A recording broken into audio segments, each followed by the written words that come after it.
በዛሬ የቀረቡልን ጽሑፎች አሉ። እውነት ለመናገር በጣም ከባድ ያሉ ሐሳቦችን ነው የሚያነሱት። አዎ፣ በቀላሉ የሚዋጡ አይደሉም። ስለ ድነት፣ ስለ እምነት፣ ጸጋ እና ስለ መጨረሻው ፍርድ ብዙዎቻችን የያዝናቸውን አንዳንድ መሰረታዊ ግንዛቤዎች የሚሞግቱ ናቸው። በትክክል። እስኪ እንግዲህ ገባ ብለን እንያቸው። እሺ። በእነዚህ ጽሑፎች ውስጥ ያለው ዋናውና ያው አስገራሚው ነጥብ ድነትን እንደ አንድ ጊዜ ክስተት አድርጎ አለማቅረባቸው ነው። እንደ ተቀበልነው የዋስትና ሰነድ አይደለም ማለት ነው? በፍጹም። ይልቅንም ልክ እንደ ጋብቻ ኪዳን አድርገው ለሚስሉት። ጋብቻ? አዎ ብሎ ቃል መግባት የጉዞው መጀመሪያ እንጂ መጨረሻው አይደለም። ዋናው ነገር በገባው ቃል ኪዳን ውስጥ በታማኝነት እስከ መጨረሻው መኖር ነው ይላሉ። ዋው! ይህ ራሱ በጣም ጠንካራ መነሻ ነው። ድነት እንደ ጋብቻ ነው የሚለው ሐሳብ ነው አይደል? ይህንን ሐሳብ መነሳችን ውስጥ ይዘን እንግዲያው ከመሰረቱን ጀምር። ጽሑፎቹ እንደሚሉት ይህ ሁሉ የሚጀምረው የእግዚአብሔር ሁለተኛ አካል ለመጀመሪያው አዳም ምትክ ሆኖ ዋጋ ከፈለ ከሚለው ነጥብ ነው። አዎ። ይህንን ትንሽ ብታብራሪልን። ሁለተኛ አካል ስንልስ ምን ለማለት ነው? እሺ፣ ጽሑፎቹ የእግዚአብሔር ሁለተኛ አካል ሲሉ በባህላዊው የሥላሴ አስተምህሮ መሰረት ውልድ ተብሎ የሚታወቀውን አካል ለማመልከት ነው። ገባኝ። ዋናው ነጥብ ይሄ ነው። የመጀመሪያው አዳም ባለመታዘዙ ምክንያት የሰው ልጅን በሙሉ ከእግዚአብሔር ጋር ያለውን ግንኙነት አበላሽቶት ነበር። ግንኙነቱ ተቋርጦ ነበር። በትክክል። እነዚህ ጽሑፎች እንደሚሉት ሁለተኛው አካል ሰው ሁሉ በመምጣትና በመስቀል ላይ በመሰዋት ያንን የተበላሸ ግንኙነት ጠገነ። ስለዚህ የእሱም መስዋዕትነት ለመጀመሪያው አዳም ጥፋት እንደ ቤዛ ወይም ምትክ ሆኖ ቀረበ ማለት ነው። ልክ እንደዛው ነው። ደሞም አዲስ ኪዳን ወይም አዲስ ስምምነት መሰረተ። እሺ፣ አዲስ ኪዳን ይሄ ከአሮጌው ወይም ከመጀመሪያው ኪዳን በምን ይለያያል? ለምንስ አዲስ አስፈለገ? በጣም መሰረታዊ ጥያቄ ነው። የመጀመሪያው ኪዳን ያው በብሉይ ኪዳን እንደምናየው በእንስሳት ደም ላይ የተመሰረተ ነበር። አዎ። ጽሑፎቹ ይህንን እንደ ጥላ ነው የሚቆጥሩት። ጥላ? አዎ፣ ወደፊት ለሚመጣው እውነተኛ ነገር እንደ ምሳሌ ማለት ነው። የእንስሳት ደም ኃጢአትን በጊዜያዊነት ይሸፍን ነበር እንጂ ማለቴ ከስሩ መንግሎ የመጣ አቅም አልነበረውም። ጊዜያዊ መፍትሄ ነበር። የአዲሱ ኪዳን መሰረት ግን የራሱ የሁለተኛው አካል ደም ስለሆነ ዘላለማዊና ፍጹም የሆነ የኃጢአት ስርየትን ያመጣል ይላሉ። ልዩነቱ በጣም ትልቅ ነው። እሺ፣ እንግዲያ አንድ ሰው በዚህ አዲስ ኪዳን በኩል ይቅርታ አገኘ እንበል። ታሪኩ እዚህ ላይ ያበቃል? በፍጹም አያልቅ። ወይስ ይህ የሌላ ጉዞ መጀመሪያ ነው? ጽሑፎቹ መንፈስ ቅዱስ በምዕመናን ውስጥ ስለማደሩ ያነሳሉ። ልክ ነህ። ይሄ የጉዞው መነሻ በር ነው።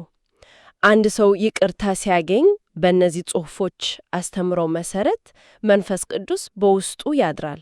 እና የሱ ሚና ምንድን ነው? መንፈስ ቅዱስ ራሱ የገባው ቃል ኪዳን እውነት ለመሆኑ እንደ ማህተም ወይም እንደ ዋስጥና ይቆጠራል። ዋስጥና? አዎ። አንድም ሰውየው ኃጢአትን እንዲያሸንፍ ኃይል ይሰጠዋል፣ ሁለትም በመጨረሻ ለሚመጣው ትንሣኤ ያዘጋጀዋል። ስለዚህ መንፈስ ቅዱስ የዚህ የድነት ጉዞ አንቀሳቃሽ ሞተር ነው ማለት ይቻላል። እሺ፣ እዚህ ላይ ነው ነገሮች ትንሽ ውስብስብ የሚሆኑት።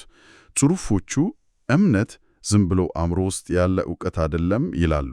በትክክል። አዎ፣ ይህንን ታሪክ አምናለሁ ማለት ብቻ በቂ አይደለም፣ እምነት መረጋገጥ አለበት ይላሉ። አንድ ደቂቃ ልቆም እስኪ።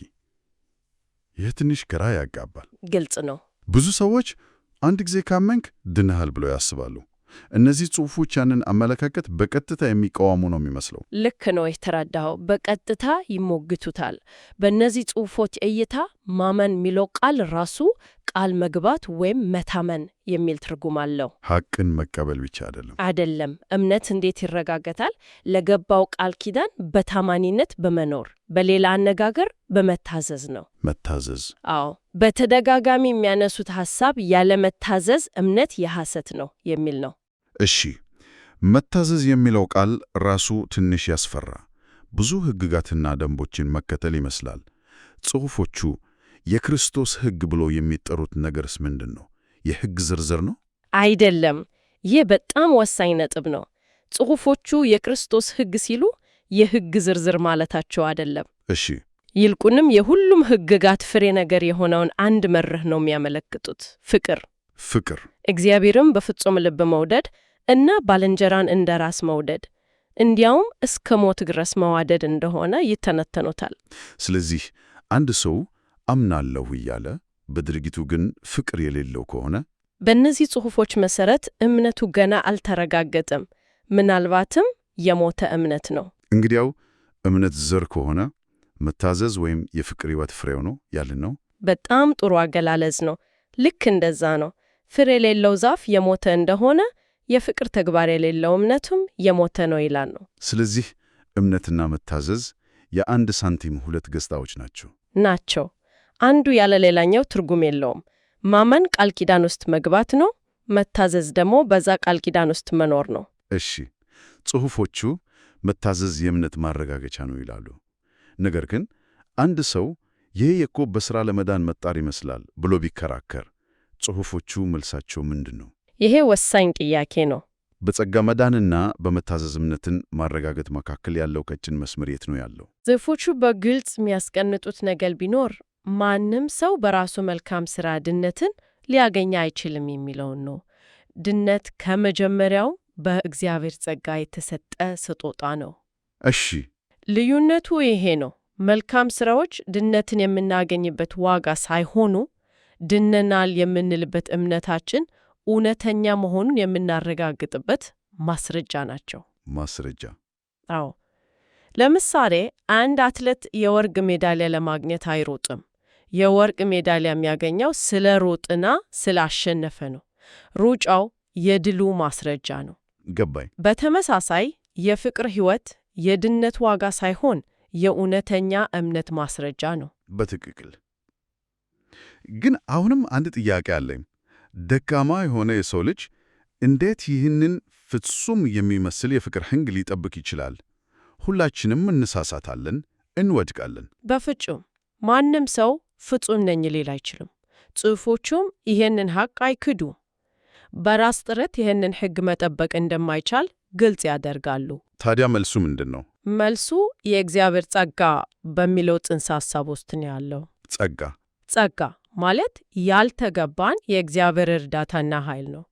አንድ ሰው ቃል ኪዳኑን እንዲጠብቅና በፍቅር ሕግ እንዲኖር የሚያስችለው በመንፈስ ቅዱስ በኩል የሚሰጠው የእግዚአብሔር ጸጋ ነው። ፍጹም መሆን ባይቻልም እንኳን። አዎ፣ ጽሑፉ እንደሚለው በዚህ ጸጋ በመታገዝ ቃል ኪዳኑን በበቂ ሁኔታ መጠበቅ ይቻላል። እሺ፣ ጸጋው አለ፣ ግን ደግሞ ስለ ነጻ ፍቃድ ያነሳን ነው። የጸጋውን እና የነጻ ፍቃድ ግንኙነት እንዴት ነው የሚገለጸው? ይህንን ለማስረዳት አንድ ምሳሌ ልጠቀም። አንድ ሰው ባህር ውስጥ ሰጥሞ ሊሞት ሲል አስብ። እሺ። ከላይ አንድ ሰው ሕይወት ማዳኛ ቀለበት ወረወረለት። ያ የተወረወረው ቀለበት ጸጋው ነው፣ ብቸኛ መውጫው ነው። ነገር ግን ባህር ውስጥ ያለው ሰው እጁን ዘርግቶ ቀለበቱን የመያዝ ወይም አይ አልፈልግም ብሎ የመተው ነጻ ምርጫ አለው። እግዚአብሔር አያስገድድም። በፍጹም። እግዚአብሔር ጸጋውን ለሁሉም ይሰጣል። ነገር ግን ሰው በነጻ ፈቃዱ ያንን ጸጋ ተቀብሎ ሊታዘዝበት ወይም ደግሞ ችላ ብሎ ላለመታዘዝ ሊመርጥ ይችላል። ፈተናዎች ሲመጡስ? አንድ ሰው በፈተና ወድቆ ቃል ኪዳኑን ቢያፈርስ? እግዚአብሔር የሚፈቅደው ፈተና አንድ ሰው ሊቋቋመው ከሚችለው በላይ እንዳልሆነ ጽሑፉ ይጠቅሳል። በፈተና ጊዜ ነው እምነት የሚረጋገጠው። ሰውየው በእውነት በእግዚአብሔር የሚታመን ከሆነ ጸጋውን ተጠቅሞ ፈተናውን ያልፋል። ነገር ግን እምነቱ ሐሰት ከሆነ ወይም ከጊዜ በኋላ ከተበላሸ ጸጋውን ችላ በማለት ቃል ኪዳኑን ያፈርሳል። ይህ ሁሉ እንግዲህ ወደ መጨረሻው ምዕራፍ ያመራናል፣ ታላቁ ነጭ ዙፋን ፍርድ ወደሚባለው ጽንሰ ሐሳብ። አዎ፣ ቃላቱ ብቻቸውን በጣም ከባድና አስፈሪ ይመስላሉ። እንደ ጽሑፎቹ ከሆነ የዚህ ፍርድ ዋና ዓላማ ምንድን ነው? ቃላቱ ክብደት አላቸው። ነገር ግን ጽሑፎቹ የፍርዱን ዓላማ ሲያስረዱ ለራሱ ለእግዚአብሔር መረጃ ለመስጠት እንዳልሆነ ይናገራሉ። እሱ ሁሉን አዋቂ ነው። የማን እምነት እውነተኛ እንደሆነ ያውቃል። የፍርዱ ዋና ዓላማ ሕዝባዊ ማረጋገጫ ነው። ሕዝባዊ ማረጋገጫ ማለትም እውነትን ለፍጥረት ሁሉ ይፋ ማድረግ ነው። የአንድ ሰው ሙሉ ሕይወት፣ የእያንዳንዱ ቃል፣ ድርጊት፣ የተደበቀ ሐሳብ እንኳን ሳይቀር እንደ ፊልም ለሁሉም ይታያል።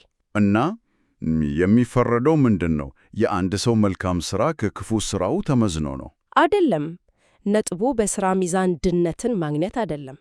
የሚፈረደው የእምነቱ እውነተኝነትና ጽናት ነው። እውነተኝነትና ጽናት። አዎ፣ ፍርዱ ሁለት ጥያቄዎችን ይመልሳል። አንደኛ፣ የአንድ ሰው እምነት ከመጀመሪያውኑ እውነት ነበር ወይ?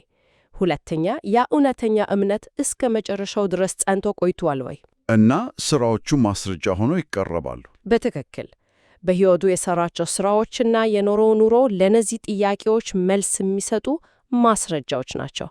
አምናለሁ የሚለው ቃል ብቻውን በቂ አይደለም።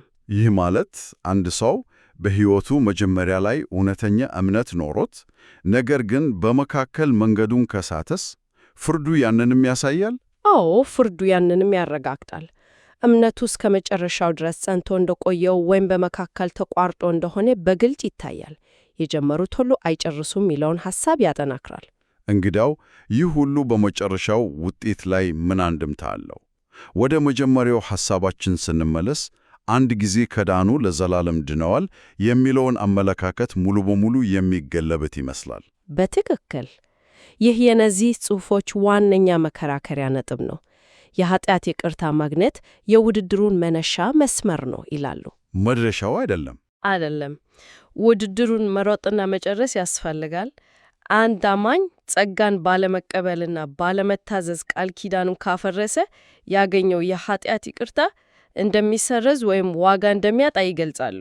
ይቅርታ፣ አንድ ጊዜ የተሰጠ የኃጢአት ይቅርታ ሊሰረዝ ይቻላል ማለት ነው። እውነት ለመናገር ይሄ ለማዋጥ በጣም የሚከብድ ሐሳብ ነው። አዎ፣ በጣም ከባድ ሐሳብ ነው።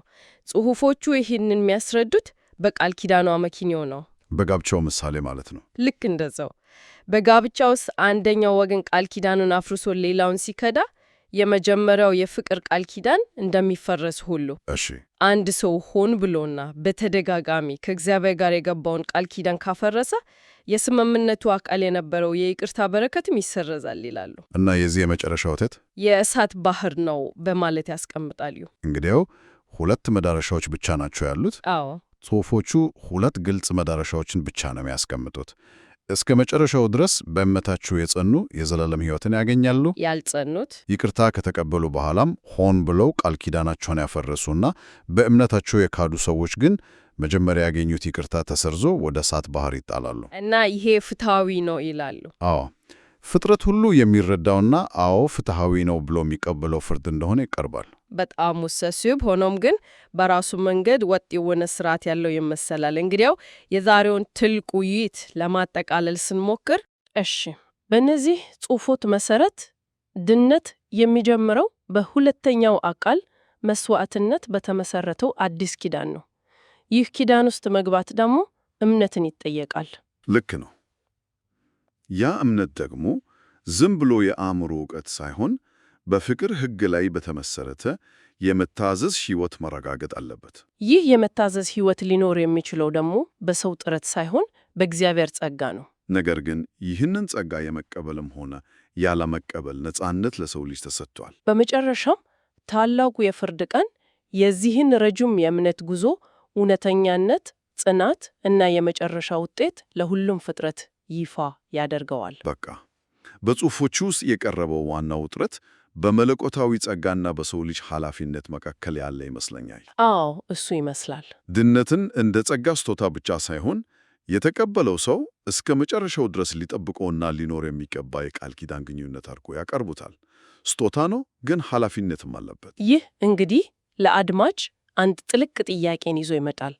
ጽሑፎቹ እንደሚሉት ፍቅር የሕግ ሁሉ ፍጻሜ እና የእምነት ማረጋገጫ ከሆነ ይህ አስተሳሰብ አንድ ሰው የራሱን እምነት ብቻ ሳይሆን በእምነት ስም የሚንቀሳቀሱ ተቋማት ድርጊቶችን የሚመዝንበትን መንገድ እንዴት ሊለውጠው ይችላል?